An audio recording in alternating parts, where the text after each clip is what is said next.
Hi everyone, welcome back to my channel. I cannot believe it is already time for us to talk about all the books that I read in September. I feel like September flew by, but maybe it didn't. I'm just feeling like October is already flying by. October is my birthday month and one of my favorite months, if not my favorite month of the year. I took last week off of filming because it was my birthday week, so that was fun. Sorry you guys didn't get a video, but I was busy. I was going to film a whole birthday week vlog like my friend Emma at Observing Emma did, but I was just constantly forgetting to film to the point where, you know, I was like halfway through the week and I filmed like 1 to 2 clips. So scrapped that, decided to take the week off, and now here we are, and we've got to talk about all the books I read in September. So I read a total of 8 books. The month started off strong, it ended off on a very weak note, but it is what it is. Let me go over some stats. I read 8 books. I had 0 DNFs, probably should have had 2. And I read 7 books physically and 1 audiobook, but within the 7 physically, I also tandemly listened to audiobooks for certain books. And my genre breakdown was great. I had fiction, memoir, YA, romantasy, mystery, and romance. So lots to go over. Without further ado, let's get into it, grab a drink, and have some fun. The first book that I read in September was My Brilliant Friend by Elena Ferrante. I am still thinking about this book. I'm so excited to continue the series. I ended up giving this a 5 stars. I was really toying between 4.5, 4, 5, because it felt very, I wouldn't say bleak, but a very slow-paced, character-driven novel. And sometimes with these novels, I can't tell how much I enjoyed it without giving it time to process all my thoughts and process how I feel. And so, you know, went from a 4 to a 4.5 to now a 5 star. I do think this will probably be the weakest in the series, at least what I have seen online. Most people say this is the weakest of the series, but I feel like it is a great setup for the books to come. So the premise of this book is basically you're just following along 2 girls and their friendship and their life. And you are following Elena, who is like the, I guess, main POV. And then you get introduced to Lila, who is her friend. And this book really explores female friendship well as just being young and all the emotions that you have as a young child and the rawness and vulnerability of all those emotions like jealousy, favoritism, anger, frustration, feeling misunderstood, so many things.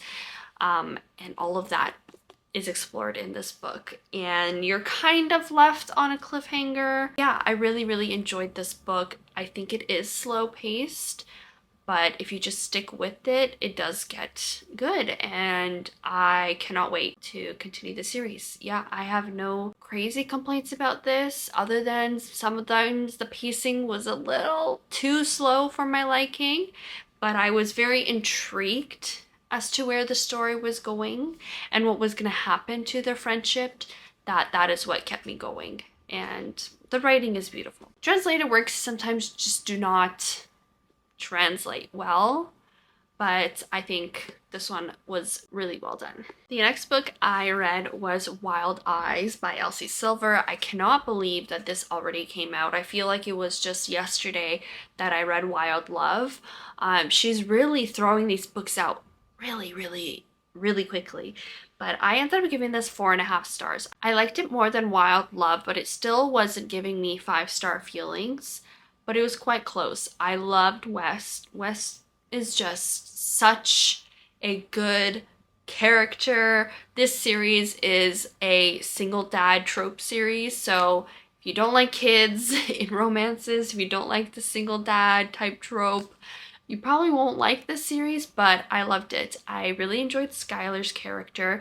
I would say I enjoyed West more than Skylar, but that is just because Skylar had a lot of things to work through and West was there to kind of support her along the way. I loved the kids in this book. I found them so heartwarming, and I loved that we got to have an introduction about them in Wild Love, and then you learn even more about them in Wild Eyes. I did find that their romance was insta-lovey, but it didn't bother me that much. Usually that trope I'm not a big fan of, but this one, I wasn't like too thrown off by it, but yeah, it is definitely quite insta-lovey. They kind of get together pretty quickly, even though it's kind of like they're enemies in the beginning. They really switched that around very quickly, like 48 hours type quick. I really enjoyed this. I don't like, there's something that about this series that isn't giving me the same feelings as Chestnut Springs series, but I am enjoying them a lot. It's just when I look back on these books versus when I look back on Chestnut Springs, the feelings are a bit different. And that's okay. That's perfectly fine, but it is just how I'm feeling. So intrigued for the next book in this series just because Tabitha and Reese, I don't know how you say his name, because I'm just thinking of Rhysand or Rysand from ACOTAR with the same spelling. They are the third book. And you kind of, it's very obvious because they are talked about a lot in this book, but I'm intrigued with their story and how it all went down. So I'm excited for that one. The next book I read, I did not read it physically, but I have a physical copy of it, and that is What I Talk About When I Talk About Running by Haruki Murakami. This is his kind of memoir, but it is primarily about running and the effects of running on his life in terms of his self-progression, his career, his perseverance in life, all of it, and how it all ties back to running. So I picked this up because I signed up for a half marathon, and so through my training I just kind of wanted to read some type of book that talked about running, and so I picked up Murakami. I can't believe this ends up being my first Murakami, but I really enjoyed it. I gave this 4 stars. This is very, very short. The audiobook is like a little over 4 hours long, so I flew through it very, very quickly, but I really appreciate Murakami's view on running and just on the perseverance of life and hardship and doing hard shit in your life, and that you can do it and there's no reason not to do it. And it was really intriguing to see all of the lives he lived before he was an author and how it all interweaved together. Very fascinating. Some parts brought me to tears, and I found it was such a great companionship to my marathon training. Sadly, I haven't updated you guys about that. I got injured. So my half marathon was supposed to be in literally 2 weeks, and I injured my foot where I haven't been able to run for almost a month, and I'm very, very, very sad about it. You know, while I was listening to this, I was still running and not injured. And he talks about all the time in this book how he like barely ever got injured, and I was like, wow, that's amazing. And then like a couple weeks later I get injured. So much fun. The next book I read, possibly I think is my only 5-star of the month. Oh wait, no, My Brilliant Friend was 5-star, but this was like right away 5-star. Demon Copperhead by Barbara Kingsolver. I have a vlog for this book and a couple other books that I read this month, so I don't want to go too extensively into my feelings about this book, but it's still 5 stars. Absolutely loved it. I read David Copperfield last year and gave that 5 stars, and then picked up Demon Copperhead because of it being kind of like a retelling or inspired by David Copperfield, and it did not disappoint. I loved Barbara Kingsolver's writing. This book was so tragic and hopeless and heart-wrenching. There's so much in here that goes on in Damon's life that like kind of makes you lose hope. You're like, I cannot believe the crap that he has to go through, and you lose hope in him having a happy ending. And You know, it's not like he has just thrown so much bad stuff in his life that it's kind of ridiculous. It is very believable. And this book is centered around opioid and fentanyl crisis in the States and the impacts of drug abuse, alcoholism, all of the things on people's lives, and kind of like what happens when you're born into a life of just havoc and really given shitty circumstances, and what happens when you're around that kind of environment. Beautiful book, very, very heavy, but amazing at the same time. So I loved it. I found it great. I think though, if you do not like Damon or Demon as a character, you will probably not like this book because it is very character driven. I said that in my review, and that was also very similar to David Copperfield. A lot of people did not like David, so following along his life is not the, you know, greatest time, but I adored Demon. I felt he was so close and near and dear to my heart that I love this story. The next book I read was A Good Girl's Guide to Murder by Holly Jackson. I gave this 4 stars. This was such a ridiculous fun time. Take what this book gives you with a grain of salt because it is quite ridiculous. It is not very believable at times.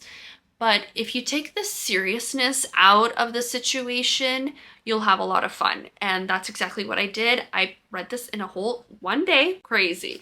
But you're following along Pip, who is a high school student, where years past there was a girl who was murdered, Andy, and then her boyfriend was found dead the next day or a couple days later, and it was deemed a suicide murder, basically.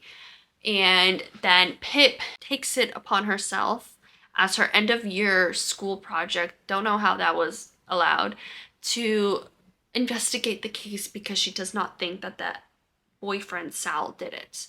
So she goes on to become like an investigator, gets herself in these ridiculous scenarios that were so unbelievable. They were like Pretty Little Liars unbelievable, and tries to find out what really happened. So I don't know, like I had a good time reading it. It was crazy. The twist or the whodunit, I guessed, and I thought it was obvious, so I was like, it can't be that person, but it ended up being that person. So very, very easy to spot, but I had no problems with that. I will definitely continue the series. I heard the series gets worse though, but I mean, I own the series, so I'll just read it anyways. Page turner for sure. Especially the chapters, they're so short that the whole day I was basically like, okay, one more chapter, because they were so tiny.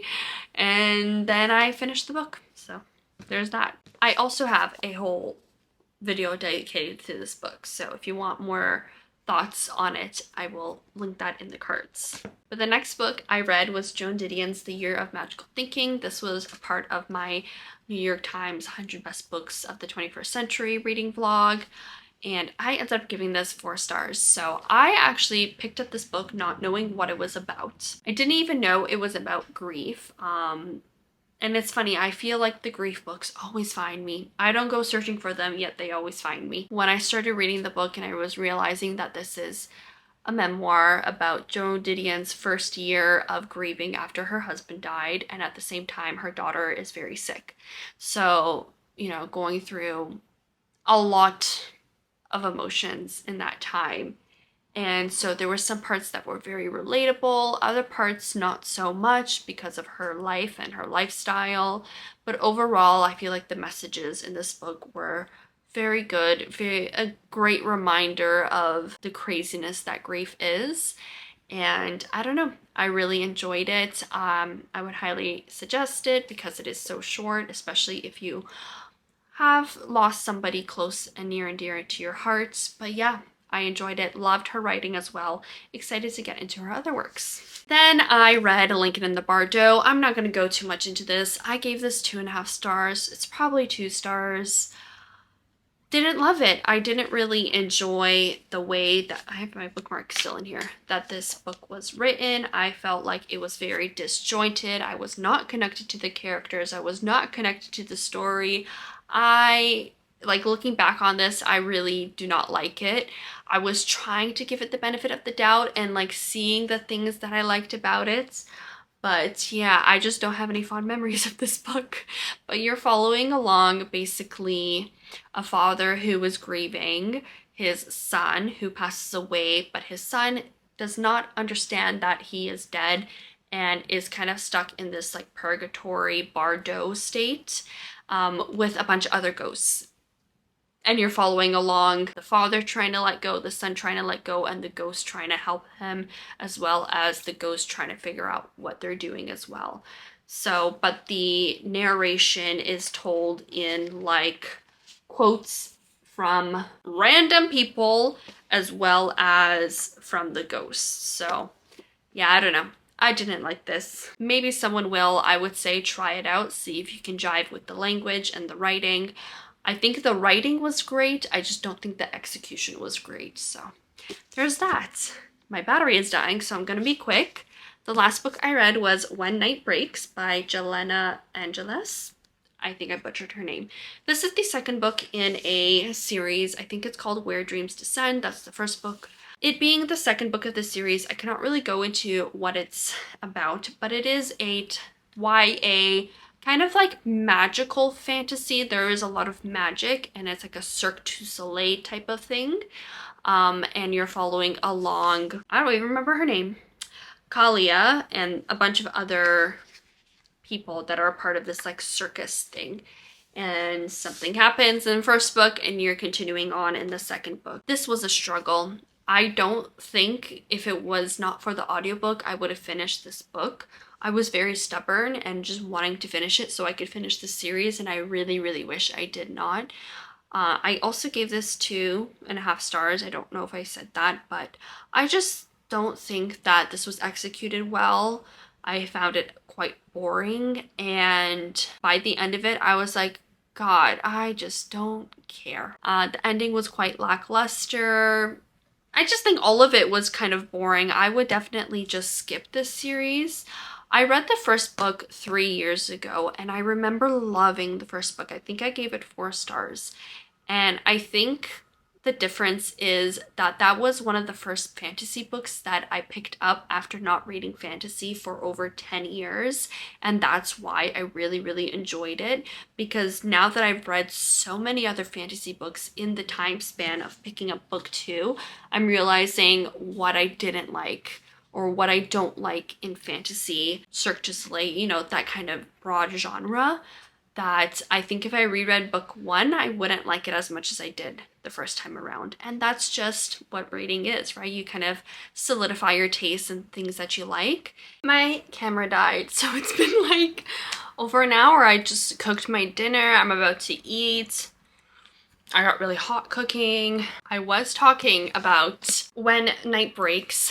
I don't really remember what I said, but overall, I was disappointed in this book. I think that if you are in high school, which I don't think is the demographic that watches my videos, but anyways, I would say high school, new to fantasy, would probably like this. But other than that, I don't know. I think I would say pass on this duology because there's just so many other ones out there that are much better. Those are all the books that I read in September. Good month to begin with. Ended off on a bad note, but October will be better and I know it. Oh, you got a sneak peek right there. So here are all 8 books that I read in September. Let me know what you all read in September. What was your favorite book? What was your least favorite book? What are you reading this fall? Obsessed. The weather finally is getting cooler around here, which is crazy because my birthday is never warm and this year it was quite warm outside. So that's a little concerning, but the weather is now finally getting more chill and I am so happy about it. So thank you all for spending this time with me. Sorry it was a little chaotic near the end, but thank you again and I will see you all in my next video. Bye! Lazy Sunday mornings, hiding under covers. I don't mind staying in with you. Play your favorite movie, laying right beside me. I don't mind when it's just a